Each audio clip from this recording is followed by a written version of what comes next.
mas a arena na qual eu vou entrar agora é um pouco diferente. O Cláudio Dantas, famigerado Cláudio Dantas, coitado. Eu sempre disse que eu via méritos no Cláudio Dantas, eu falava isso, ele me sucedeu um pouco depois nos Pingos nos Is, e eu gostava dos comentários dele, eu acho ele um jornalista embasado, é óbvio que a gente pensa diferente, eu já troquei, acho que algumas mensagens com ele, é óbvio que a gente pensa diferente, mas eu acho ele um jornalista inteligente, ele é acima da média, não dá para comparar um Cláudio Dantas com uma Mônica Bergamo. Ele publicou um artigo que eu considero um dos artigos mais cruciais que a gente teve publicados recentes no Brasil, uma reportagem que se chama Quem financia o lobby anticristão no Brasil e como funcionam os seus grupos de pressão. E a reportagem revelou uma rede, uma verdadeira rede de organizações e agência com a finalidade, com uma agenda financiada de combate aos valores cristãos. Basicamente uma agenda de deslegitimização, palavra difícil, né? Dos valores fundamentais cristãos. E eu estou falando aqui de temas, inclusive, como o aborto, como a família, como a sexualidade. Então, basicamente duas formas. Rotulando a versão evangélica como fundamentalismo perigoso, e a gente tem visto isso cada vez mais, eram alguns dos debates que eu tinha com o energúmeno, era justamente esse. Eu acho que poucas pessoas tinham a coragem de citar na televisão versículos bíblicos, porque pareciam fundamentalistas cristãos, e quando eu digo, não tem nada mais fundamental do que versículos bíblicos, né? E a outra vertente é a proposta de uma versão moderada da Bíblia, dos valores cristãos, né? E nós temos um crescimento gigantesco, até na minha igreja de origem, não de origem, mas na igreja que eu ainda sou membro no Brasil, e na qual o Vladimir também, que vai entrar aqui conosco, também, a igreja presbiteriana começou a ter uma vertente liberal defendendo coisas absolutamente inacreditáveis. A igreja católica foi totalmente tomada pela teologia da libertação. Então, a gente vai ver como essas organizações, eu recomendo que vocês abram a reportagem está aqui no site do Paulo Figueiredo Show, a reportagem é do Cláudio Dantas, mas está aqui com os devidos créditos, colocada aqui no site, né, do Paulo Figueiredo Show, para a gente ler sobre tudo, né? Mas são organizações que usam uma fachada acadêmica para atacar líder evangélico na mídia, se alinha a uma elite cultural e ataca a visão evangélica. Vocês viram como o que passou o André Valadão recentemente no Brasil? Agora, o que é mais interessante, e isso vale a gente discutir, é quem são as pessoas que estão financiando essa visão anticristã. E quando a gente vai atrás, a gente encontra as mesmas organizações que financiam a agenda de censura do TSE. A Ford Foundation, por exemplo, e a Open Society, do Jorge Soros. Para discutir esse assunto com mais profundidade, sem mais delongas, eu vou trazer aqui o meu querido amigo de anos, de muitos anos, Vladimir Filho. Vladimir, que faz comigo todos os domingos, para você que não sabe, o Estudo Bíblico Racional, onde nós estamos no episódio, 38, Vladimir? Tem mais de 35, né? Eu também não sei de cabeça agora. É muito tempo. Mais de 35, eu acho que 38. Estudos bíblicos. Cada semana a gente vai lá, seleciona um trechinho da Bíblia e faz uma análise profunda sobre esse estudo com visões diferentes. A minha visão é diferente da visão do Vladimir, que é diferente da visão do nosso querido Gerson Gomes, e é isso que torna o estudo tão rico. Vladimir, obrigado por ter aceitado participar aqui do Paulo Figueiredo Show. Eu queria perguntar para você que me trouxe essa reportagem no nosso grupo lá do Estudo Bíblico, te chocou ver o que está acontecendo? Boa tarde, Paulo. Boa tarde, a sua enorme audiência. Primeiro dizer que é uma honra minha estar aqui contigo, é um prazer, né? Você sabe como eu te admiro, como eu acho que você faz um trabalho aí sensacional, e estar aqui podendo falar contigo e com a tua audiência, para mim, é uma honra muito grande. Paulo, sim e não, né? Aliás, já faço até aqui um insight, vocês estão nos ouvindo, quem já fez aí, quem é aluno do Fim da América e já fez o módulo 2 do Fim da América, sabe que nada disso é novidade, né? O Paulo mostra isso brilhantemente. O que, para mim, também achei, concordo contigo, a reportagem é super interessante, né? Como o Paulo colocou aqui, o Cláudio Dantas, ele joga a luz, ele puxa um fio de uma trama que é muito maior, né? Ele está jogando luzes ali num financiamento de um conluio, vamos dizer assim, de institutos de pesquisa, agências de informação e ONGs, supostamente cristãs, que promovem uma mesma pauta e recebem um mesmo tipo de financiamento, né, para passar uma agenda, né, uma agenda muito bem definida, inclusive.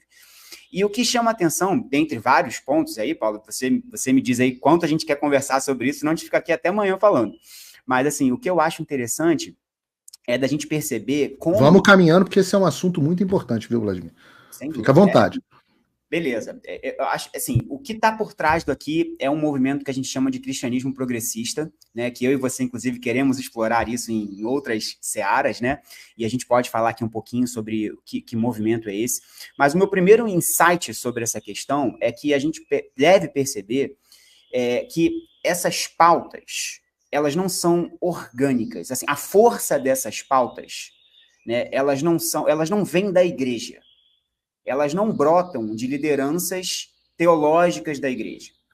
Essas pautas, elas estão sendo empurradas para dentro da igreja por meio de um artifício mesmo, né? Algo artificial, né?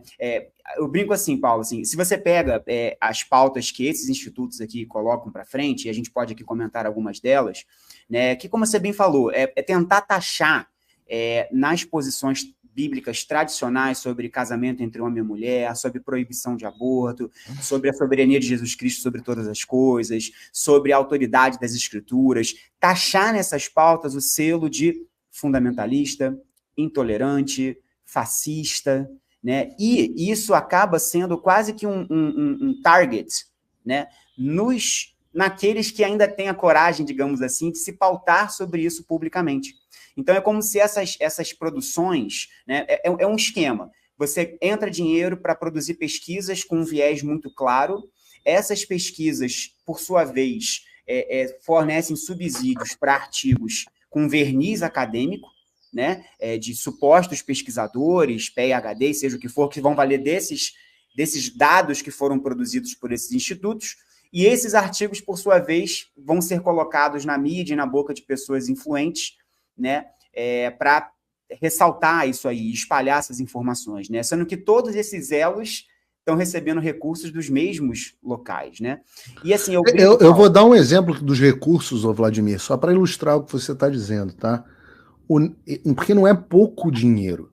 Não. O NetLab recebeu ao menos 7,5 milhões do governo e de ONGs nacionais e internacionais para produzir papers com verniz acadêmico na tentativa de criminalizar a atuação digital de políticos e influenciadores de direita. Esse está falando da conexão que eu mencionei aqui no início do programa, porque a mesma turma que financiou a criminalização do discurso de direita e a censura nas redes sociais, né, através de papers acadêmicos, essa é a mesma turma que está financiando agora essa agenda de anticristã.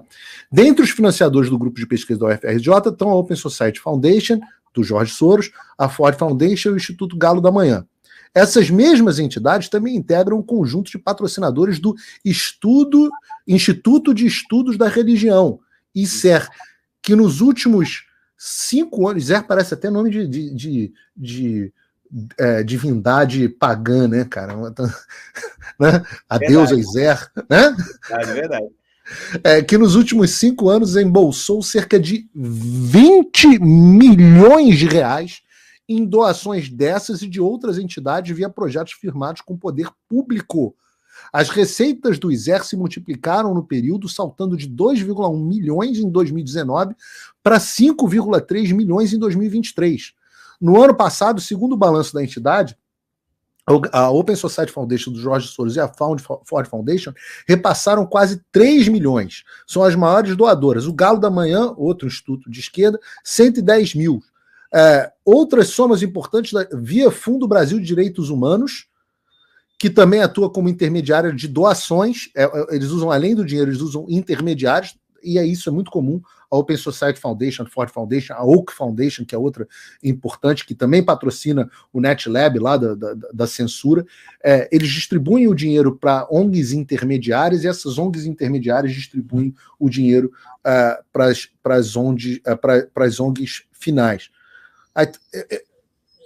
É muito dinheiro, né? O ICER diz atuar na produção de conhecimento qualificado, na incidência do debate público e na articulação social, com ênfase na religião, sempre a favor de uma sociedade justa, inclusive sustentável, que já deveria ser aqui uma né? A pauta ESG dentro da igreja. Mas, Vladimir, que pautas são essas? Então, vamos lá. Por exemplo, né, eu abri aqui, eu tive cuidado de abrir o site dessa ISER e dar uma olhada nas publicações recentes deles, né? Então, se você pega as publicações recentes desse instituto, que, de novo, financiado pelo Soros e companhia, você vai ver artigos acadêmicos e papers como Religião, Democracia e Extrema-Direita, Direitos Sexuais Reprodutivos, Religião e Punição, Cristianismos e Narrativas Climáticas, catolicismo jurídicos antigênero, e vai tudo assim, né? E aí, se você pega e vê quem está... por exemplo, eles têm uma publicação recente que também dá até uma certa repercussão, chamada Dicionário para Entender o Campo Religioso, que se você for entrar ali, misericórdia. E aí, se você pega... Eu vou tomar a liberdade, Vladimir, de abrir esse troço que você está falando, porque parece mentira.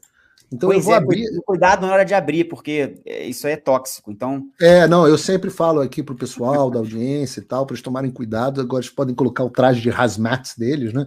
Aquele traje dos filmes americanos. Mas isso que você está falando é absolutamente verdadeiro. Deixa eu ver se eu consigo colocar.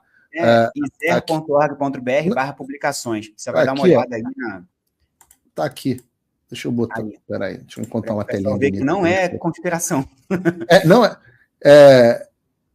Se você clicar ali em publicações, aqui, ó, cristianismo e narrativas climáticas, religião, democracia e a extrema-direita, direitos sexuais e reprodutivos, religião e punição, catolicismos. Cara, isso aqui é muito impressionante. Paulo, e a gente pode dar um passo além. Se você entra aí no site do ISER e vê quem são as pessoas que estão por trás, você vai ver que, por exemplo, o diretor de programa deles é uma figurinha carimbada no meio evangélico, quem é da igreja sabe quem é, chamado Ronilson Pacheco. O Ronilson Pacheco é alguém que tem uma coluna muito conhecida no meio da esquerda cristã no Intercept Brasil, né? E ele publica coisas como, né? Por exemplo, por que você precisa conhecer a família Valadão? Clã por trás da Lagoinha, que é negócio de target, né? Missões evangelizadoras têm que entrar no rol de investigados pelo genocídio Yanomami. Igrejas conservadoras são incubadoras da extrema-direita caso o governo Lula não mude a forma de lidar com elas. Vai nessa toada, né? E você quer pior ainda, Paulo, se você for ver lá entre o conselho dessa ISER, existe uma pastora luterana chamada... deixa eu ver aqui... cadê o nome dela? Aqui. Luz Marina Garcia. A Luz Marina Garcia teve bastante repercussão no início do ano, porque ela fez uma carta direcionada ao Lula e à Gleisi, foi publicada até no Brasil 247. Se alguém tiver a coragem de abrir e jogar o nome dela, Luz Marina Garcia Brasil, Carta a Lula, vocês vão achar esse site lá. E ela teve, assim, pra você ver de quem a gente está falando, quem está recebendo recursos para publicar que tipo de coisa, né? Ela aqui na tela.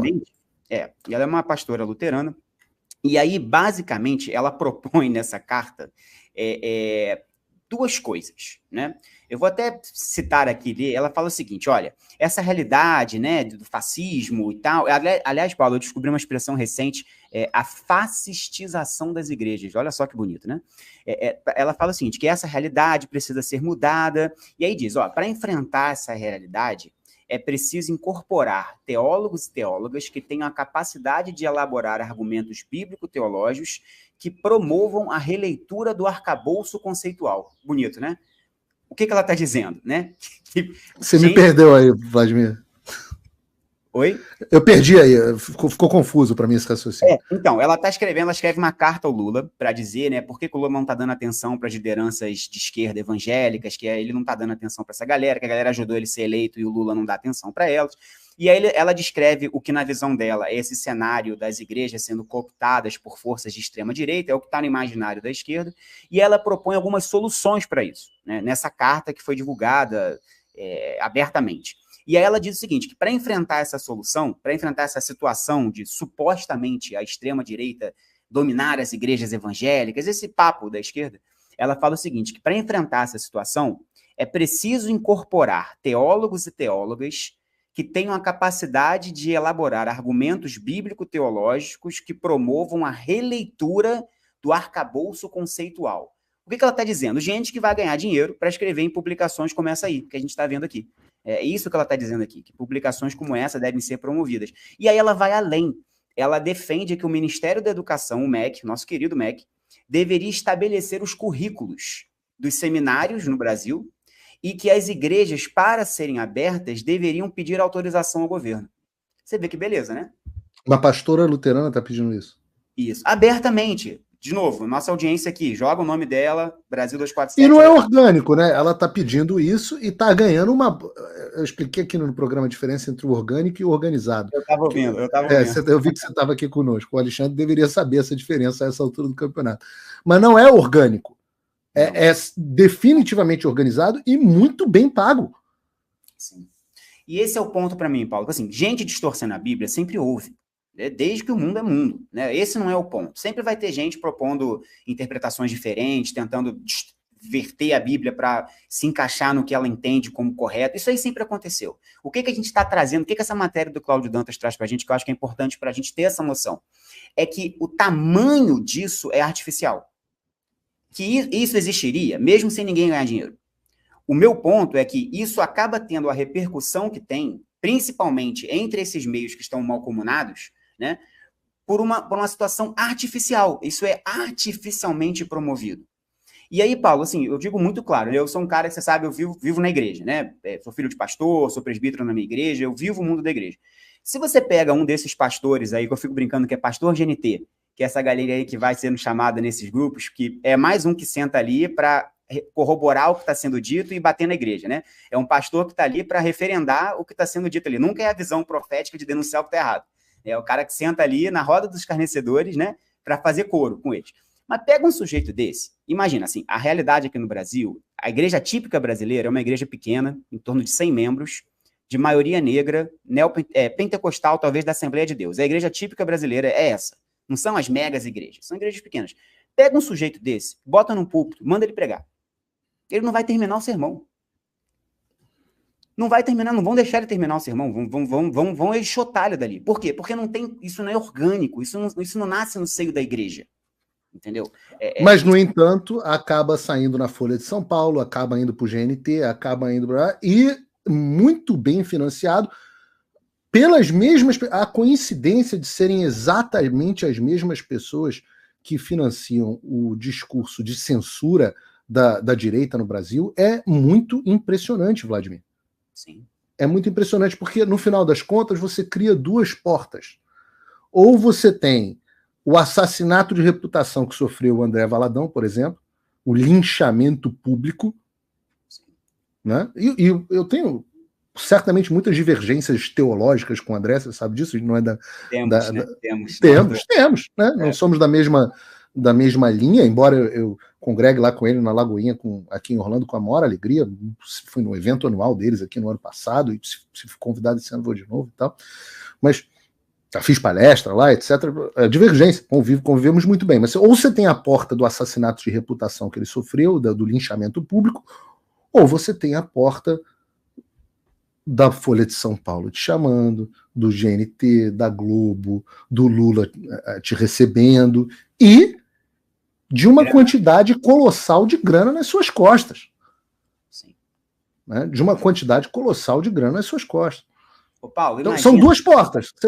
É o chicote e a cenoura, é o carrot e o stick, né?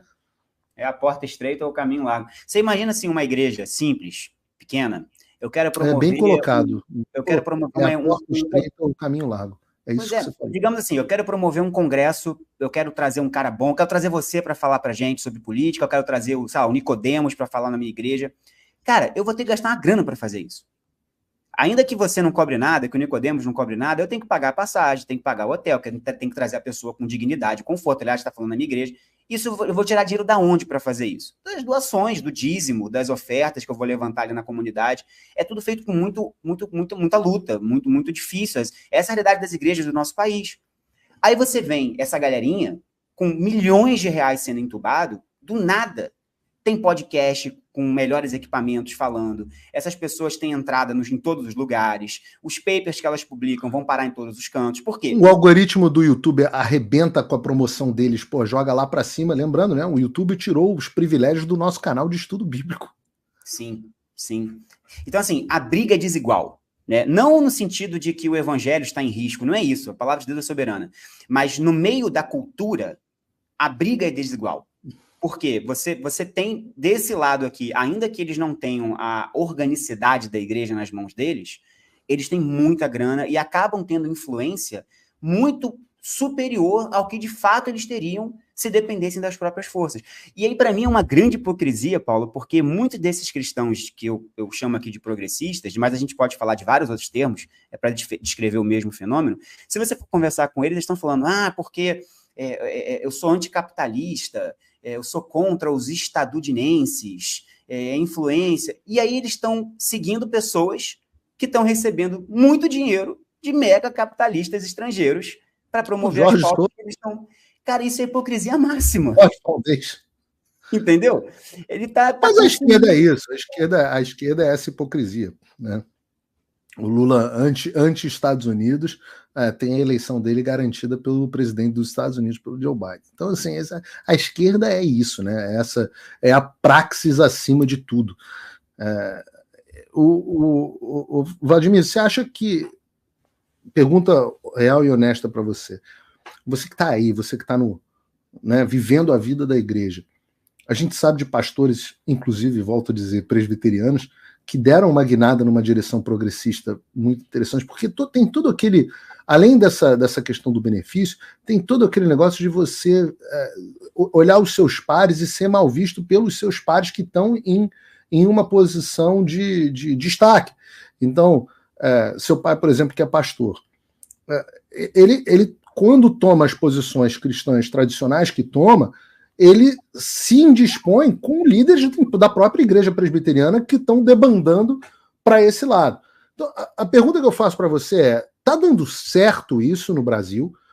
A igreja cristã no Brasil, e eu coloco aqui igreja cristã, realmente, vou até reformular, a igreja evangélica no Brasil, porque a igreja católica, coitados, eles estão passando por vários problemas, já algumas chegaram primeiro lá, né, e eles estão tendo que se reestruturar, e a Igreja Católica está passando por um momento muito bonito também, internamente, de retomada de relevância e etc.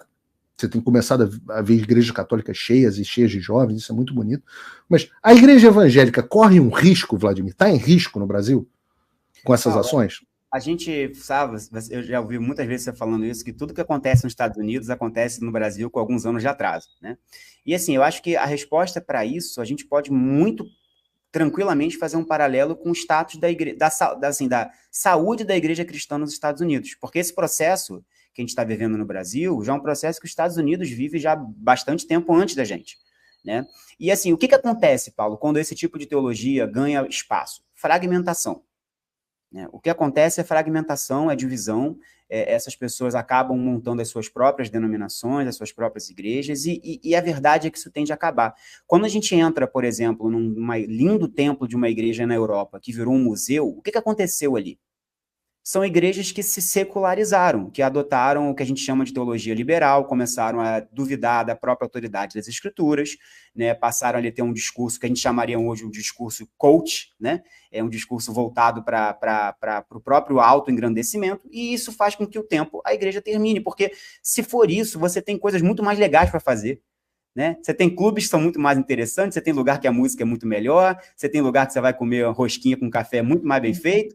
Discordo que a música das igrejas evangélicas hoje está... Aqui, as duas que eu frequento, não há nada melhor. Os caras são melhores. Mas uma igreja bíblica, uma igreja séria. Eu tô falando assim... É verdade. É verdade, você tem razão. Se você abre mão, né? Assim, porque o que sustenta a igreja? Cara, é a Bíblia, é a pregação do evangelho.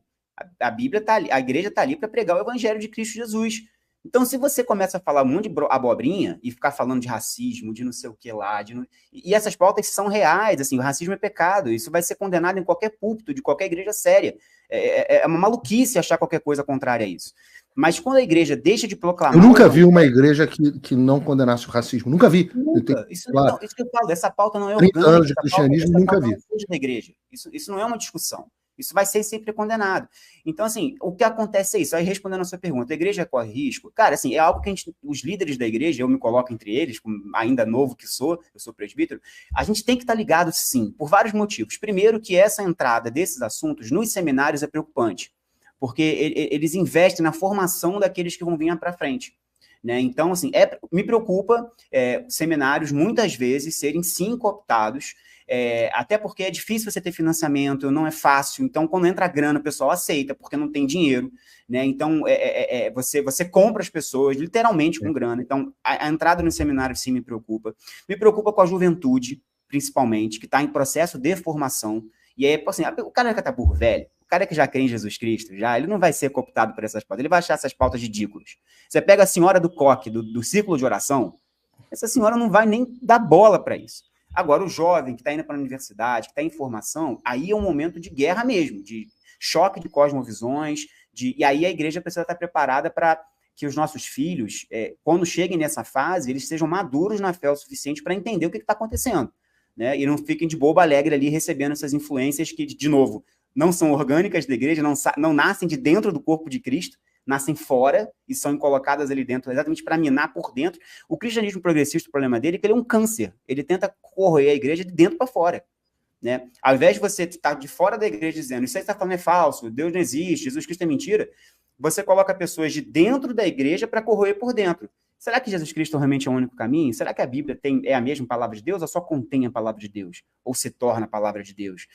Deus disse isso mesmo, no final das contas, Paulo, aquilo que já estudou no estudo bíblico, é a serpente no Éden. Deus disse isso mesmo? Tem certeza? Sim. Né?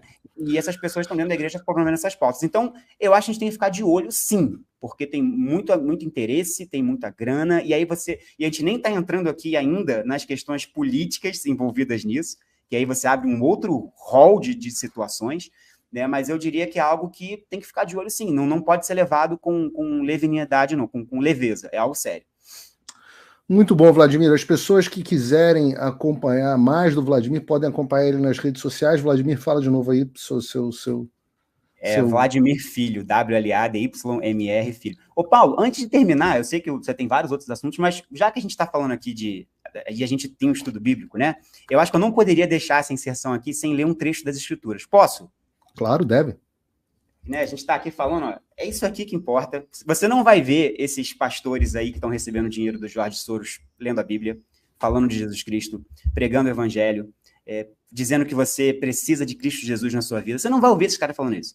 Você vai ver esse cara falando sobre racismo, sobre sei lá o quê, trans, LGBT, bandeira do arco-íris. Você não vai ouvir essa pessoa dizendo que você precisa de Cristo Jesus. E, Paulo, para a gente fechar isso aqui, e novamente obrigado, é um prazer estar aqui contigo, me sinto muito honrado. Eu queria ler para a nossa enorme audiência aqui o que está em 1 João, capítulo 4, versículos de 1 a 6, porque eu acho que é isso que a Bíblia está ensinando para a gente sobre essa questão. E o que as Escrituras dizem? Diz o seguinte: amados, não deem crédito a qualquer espírito, mas provem os espíritos para ver se procedem de Deus, porque muitos falsos profetas têm saído do mundo afora. Nisto vocês reconhecem o Espírito de Deus. Todo espírito que confessa que Jesus Cristo veio em carne é de Deus. E todo espírito que não confessa isso a respeito de Jesus não procede de Deus. Pelo contrário, esse é o espírito do anticristo, a respeito do qual vocês ouviram dizer que viria e agora já está no mundo. Filhinhos, vocês são de Deus e venceram os falsos profetas, porque aqueles que está em vocês é maior do que aquele que está no mundo. Eles procedem do mundo, por essa razão falam da parte do mundo, e o mundo os ouve.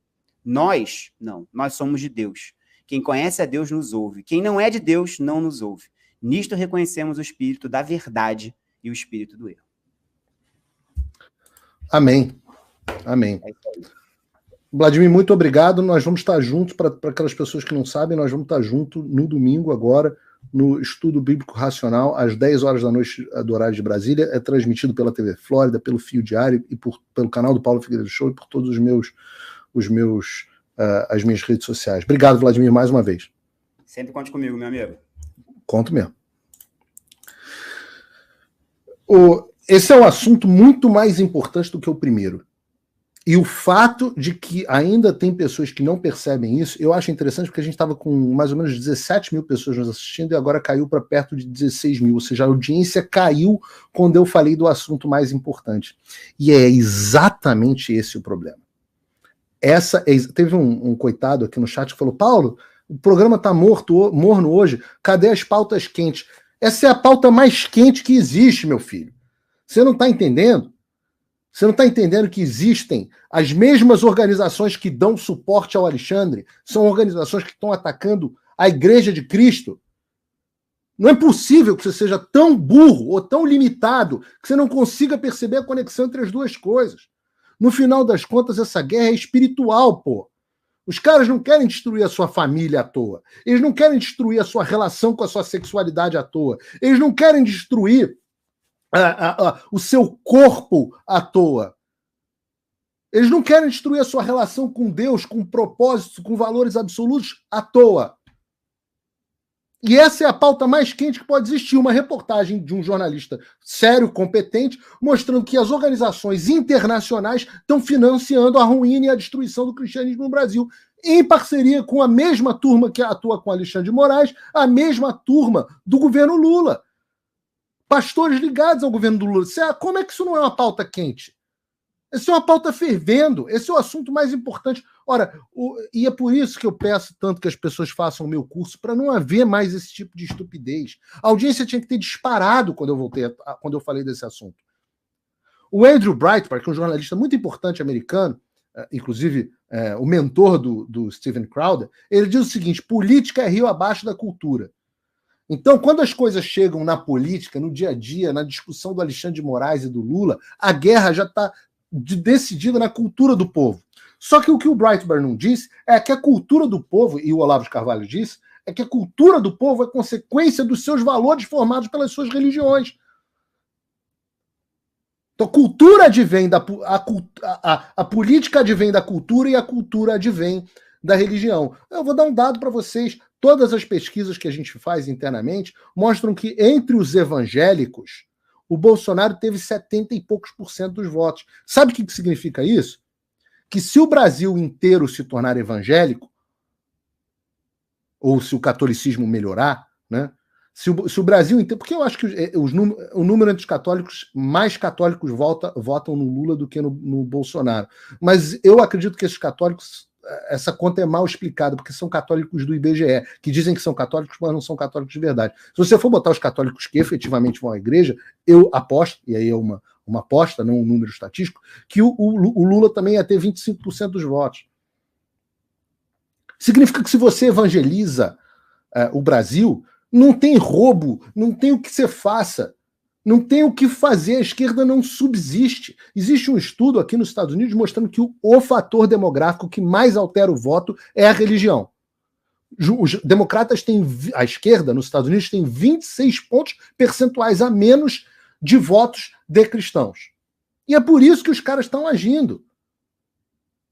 Quer dizer, talvez o fim inicial seja político. O fim mesmo é demoníaco, porra. É uma luta de bem contra o mal, sim. Por definição. Do sumum bonum, do bem absoluto, que é Deus. Contra a destruição e a ruína dos homens. Que estão se drogando, que estão com famílias destruídas, que estão se suicidando, que estão se alcoolizando. E isso, não, a pauta quente era a fofoca do Alexandre. Tá tudo errado. Enquanto a mentalidade for essa, tá tudo errado. E eu tô cagando. Já falei isso milhões de vezes. Eu fico enormemente feliz, e ainda estamos com 16 mil pessoas aqui, a audiência gigantesca, batendo CNN Brasil, batendo Jovem Pan, batendo todo mundo na internet, maravilha. Mas eu não faço o programa para ter audiência. Eu faço o programa para falar do que é importante. E, consequentemente, acaba tendo audiência.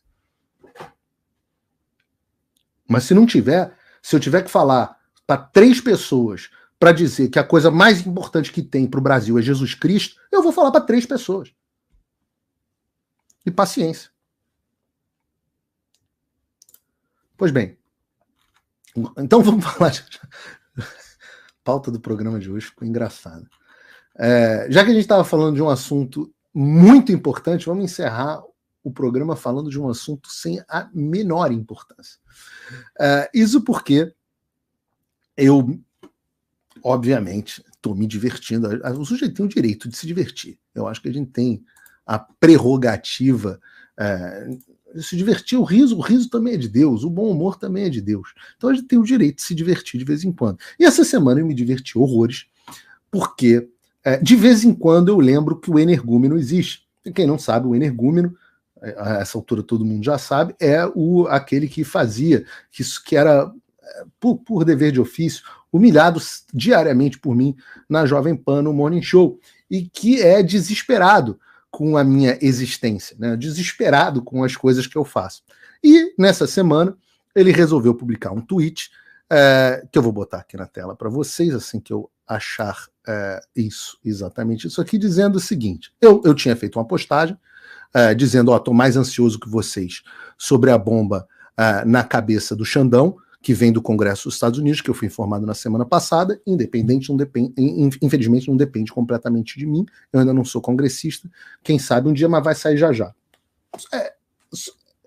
Daí veio o Guga e fala, kkk, esse pangaré do jornalismo que meteu o louco e prometeu na semana passada uma bomba contra o Xandão, mas nada aconteceu, agora está sendo cobrado pelas redes. É um pateta esse golpista frustrado. Bom, aí, obviamente, eu decidi ir lá e responder ao Guga. Primeiro, mantendo tudo que eu disse e dizendo que eu volto aqui para rir, volto aqui no perfil dele para rir dele em breve. Porque eu sei as coisas que estão acontecendo. Ele também tentou de rir de mim quando disse, não vai acontecer audiência no Congresso dos Estados Unidos. Veio coletiva de imprensa, veio audiência, veio vazamento das decisões do Alexandre, veio Elon Musk. E agora eu estou dizendo que vem o próximo passo. E eu estou mantendo porque eu sei, eu já vi. Eu já sei o que vem. Quando vem, não está no meu controle. As pessoas têm os seus... existem questões de problemas pessoais que estão acontecendo com gente lá de dentro. As pessoas são seres humanos. E que tem também outras coisas acontecendo na vida. Não está todo mundo num grupo de trabalho parado exclusivamente pensando em Brasil. Infelizmente ainda não. Mas, claro, o Brasil passou a ser uma prioridade, passou a ser importante. Mas eu não controlo, o que eu disse aqui na postagem foi que eu não controlo o tempo. Agora, é muito mais gostoso, e eu tenho que confessar, eu estou ansioso, quero que aconteça o quanto antes, acho que vai ser importante para o Brasil. É uma etapa necessária, mas é muito mais gostoso quando vem alguém fazendo chacota e depois você vai lá, arria as calças e faz cocô em cima da cabeça da pessoa. É muito mais gostoso. Eu tive muito mais satisfação com a audiência no Congresso acontecendo quando ocorreu, da forma que ocorreu, do que teria se tivesse acontecido originalmente aquela que foi cancelada, adiada. É muito mais gostoso. E aí eles têm a estratégia deles. A primeira é, não vai, não conseguiu. Aí a gente consegue e fala, isso aí não vale nada. E é óbvio, tem que ir minimizando. Daqui a pouco, poxa, os Estados Unidos mandaram um Congressional Inquiry para o Alexandre de Moraes, caramba. Não, isso aí não vale nada. Os Estados Unidos apresentaram um projeto de lei para sancionar o Brasil e o governo brasileiro e os agentes públicos brasileiros. Isso é um projeto de lei. Projeto de lei aprovado, Trump ou quem quer que seja executa as sanções. São só sanções. O cara tem que seguir na minimização para tentar fugir do papel do ridículo. Mas é irrelevante. Eu nem lembro que ele existe. Mas a minha resposta foi, eu mantenho tudo que eu disse e eu volto aqui em breve para rir de novo, porque já ri tantas vezes, da sua cara. Mudando de assunto, quando você vai aceitar o meu desafio de vir aqui fazer uma luta de vale tudo comigo? Ofereço 50 mil reais de adiantamento para você. Deixa de ser pip. Eu não posso falar aqui porque o YouTube é menos livre do que o X. Mas eu digo, em tempo, esse pi não tem nada a ver com a sua eventual homossexualidade, que eu respeito. Fica à vontade. A gente só não vai lutar de espada na sauna. E aí eu falo para ele ir lá chorar com o sugar daddy careca dele para me banir de novo, e eu vou acabar voltando para assombrar. Depois ele me respondeu. Ele não tem coragem de me marcar. Porque é a característica do frouxo. Galera, o pangaré do jornalismo, Paulo Figueiredo golpista, criou uma nova fanfic. Inventou que me ofereceu 50 mil reais só de adiantamento pra gente sair na mão. Eu ofereci, tá escrito aí. Além da participação em pay-per-view. Perdi essa proposta, nunca me chegou. Como nunca te chegou? Tá aqui a proposta, filho. Tá aqui, ó. Nunca me chegou. O que vocês acham? Devo cobrar esse filhinho de vovó golpista? Ele não pode vir ao Brasil sob risco de não voltar mais aos Estados Unidos, já que é suspeito de corrupção ou golpe. Corrupção e golpe. Não, só sou suspeito de golpe. Dizem no inquérito. De corrupção, não. É por isso que ele fica desafiando enquanto se entope de hambúrguer em outro continente. Realmente, eu adoro hambúrguer. Eu só como a carne, não como pão, mas eu adoro. O cara passou a treinar boxe para perder as tetas e acha que virou Anderson Silva. Devo cobrar? Vocês decidem. E eu volto aqui e digo, bora! Fala muito no Twitter e faz pouco. O desafio tá feito. Não é boxe, é vale tudo old school. Não tem desculpinha para dizer. E é isso, e esse é o ponto central. Tá feito o desafio, Guga. Deixa de ser frouxo. Não acabou a piadinha. É um desafio real. Porra, homem resolve as coisas assim mesmo. Homem que tem, porra, peitoral, que não tem essa porra desse saci de grilo aidético que você tem. Homem, porra. Homem com testosterona. A gente vai lá e cai na porrada esporte. Os homens fazem isso desde o início dos tempos. Tu não fala? Eu tô te chamando. Venha aqui para os Estados Unidos, está feito o desafio. Eu meto 50 mil de adiantamento, você vem, assina um contratinho bonitinho, vem e a gente faz. Como era o old school do Vale Tudo, como eu gosto na época lá do Vale Tudo, do Rony, porra. Era sem regra, octógono, sem tempo, sem negócio de ponto. Porra, sai, quem sair deu realmente derrotado, ou apagado, ou nocauteado, ou jogou a toalha, ou vitorioso. E, porra, eu acho isso tranquilo, é justo. Pô, nós dois somos jornalistas, ninguém aqui é atleta profissional, nós dois temos mais ou menos a mesma faixa etária, em termos de peso, realmente, você parece ser soro positivo, mas acho que você tá comendo no McDonald's aí, você chega lá, toma uns venenos, porra, dá tempo. É bom, cara. O perigo é que se você começar a tomar testosterona, corre o risco de você deixar de ser de esquerda. Corre o risco. Né? Eu diria assim que é muito provável. Uma dica para você é o fato de que quase todo lutador é de direita. Quase todo. Minha base de fãs entre os lutadores é absolutamente gigantesca. Então, se você começar a tomar um atesto, corre o risco aí para ganhar uma massa, para ganhar corpo de homem, não esse físico de fêmea que você tem, corre o risco de você, porra, acabar deixando de ser de esquerda. Mas ainda assim é um bem. É um bem que vai fazer para a sua saúde, para você, para você como ser humano. Não acho que você vai ganhar caráter, mas pelo menos corre o risco de você começar a achar meio estranho esse negócio da... Enfim, não vou falar nada da sauna 269, vou deixar para as pessoas falarem. Tá feito o desafio, deixa de ser frouxo, só aceita. Ó, você vai ganhar um dinheiro que você nunca ganhou na vida, ninguém lembra que você existe desde o Morning Show, ninguém sabe onde é que você tá. Eu tô falando de você num programa que tá de novo aí agora, a audiência sobe, né? Com 17 mil pessoas ao vivo assistindo. Meus cortes rendem milhões e milhões de views. Esse corte certamente vai render milhões de visualizações. A gente vai fazer um pay-per-view e eu te dou um percentual. Não sei exatamente que percentual, porque você é muito irrelevante, mas pelo menos como saco de pancada você servia no Morning Show, já de saco de pancada de ideias, vai servir como saco de pancada e vai ganhar dinheiro que você não ganha na vida normalmente. Eu sei quanto você ganhava na Jovem Pan, ganhava uma miséria. Eu não tenho, é isso. Você vai ganhar dinheiro como você não ganhou na vida. Pô, não tem por que negar. Faz que nem o Popó. Cai no chão, chora e ganha o dinheiro. Não, você não vai perder credibilidade. Ninguém tem nenhuma. Você não tem nenhuma credibilidade. Pô. As pessoas no chat, você gostaria de ver uma luta de Vale Tudo, Figueiredo versus Energúmeno nos Estados Unidos, arena televisionada com pay-per-view? Respondam aqui no chat. Ficamos aguardando. Não quero ouvir. Deixa de ser frouxo. Eu quero ouvir. Aceito ou então corre. como a gente tem um funk lá no Rio antigo, da época, eu sou do funk, né? Eu sou da época do funk. É o peida agora para não peidar na hora. O arrego acabou. E o Paulo tá aqui fora. Bora. Figueiredo. Figueiredo.